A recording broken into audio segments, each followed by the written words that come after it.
to you about the importance of avoiding mother tongue influence in order to make yourself quite appropriate while interacting with the learning process or mastering the second language in an easy manner. Most of us try to decode the strategies and techniques for acquiring the second language. As teachers, we all have great responsibility in understanding the nitty-gritties of the second language education.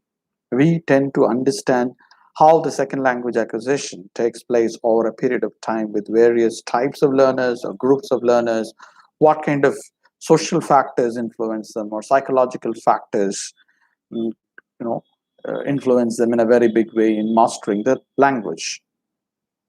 Any target language can be learned only when you have love for it, rather you are passionate about it. If you're passionate about learning something, it's going to be quite easy for you to learn. But at the same time, if you find it a bit difficult to learn, it could be because of your attitude towards it. Most of the learners who come to learn the second language, that to English as a second language, they have this issue of looking at English as the most difficult language. There is lack of learner motivation or teacher motivation, I would say. The majority of the students, the Tamil medium classes or the regional medium classes, have this issue of uh, poor self-confidence or self-esteem, because this is an issue which I deal with it on a day-to-day basis. I always tell students it is easy to overcome such issues, provided you understand how to help yourself to motivate the entire, your own attitude. Rather, you motivate yourself to have a positive attitude to learn something. You learn by doing it. We all experiment with all that we have learned. We don't really learn everything at one go and master all the processes in second language acquisition or learning for that matter. We acquire language only by experimenting with the grammar, pronunciation, usage, collocations, or various elements of discourse, etc. We do make errors from time to time, and we consciously correct ourselves.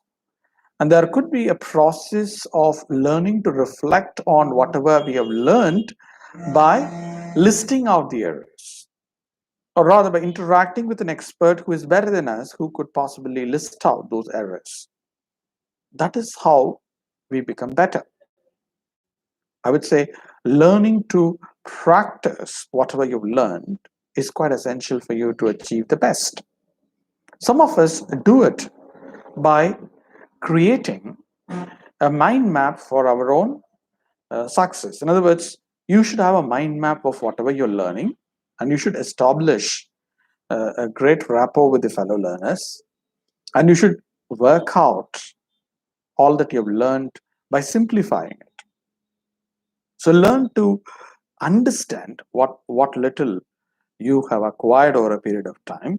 Ask yourself, is there anything that you can do to do better?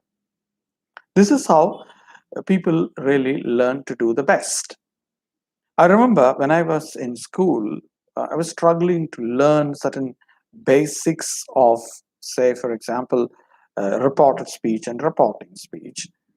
And when I was in fourth standard, I had to sit with my father, who had to teach me all the basics of report speech and reporting speech. He taught me those basics, and I learned it effectively. Thereafter, it was quite easy for me to make use of all that I've learned. It's very unfortunate that my father passed away very recently on Jan 17th of this year. And I could still recall and the kind of grammar lessons that he taught me helped me out in life in a very big way. Today, I train majority of students by using the same techniques or strategies that he used me. Maybe I could empathize with them in a big way, or rather, I know the techniques of motivating them. And I do give them various sample languages, and I use all kinds of mediums. In other words, a multi-channel or multi-modal learning is what I recommend, even to teach grammar. So mother tongue influence is something that you could see at every level when they master their speaking skills, for example, they tend to pass quite often. They don't understand the rhythm of the language. For one reason, there is no listening important in our language classrooms, especially in a country like India. There is a very little scope for students to pick up listening from native varieties of English available. And there should be some sort of a support that I think teachers can provide them by creating podcasts or developing their own YouTube channels, or even through local community radio or FM radios, etc. They could support them with several resources available to improve the listening of the students. We should sit next to them and list out those mother tongue influences and possibly guide them to overcome it. But there are occasions when you possibly help them to reflect on the same by recording their own speech, ask them to listen to it over and again, then they can really do the best out of it. So these are some of the suggestions that I have. I hope I can have a second or third video in this regard at a later point of time. We will have a discussion if you are very much interested as a researcher to discuss the issue of mother tongue influence. You're welcome. I'm there to support you. I could talk in detail about various kinds of learners and their native varieties of English and non-native varieties of English, what sort of problems they face, etc. We will discuss.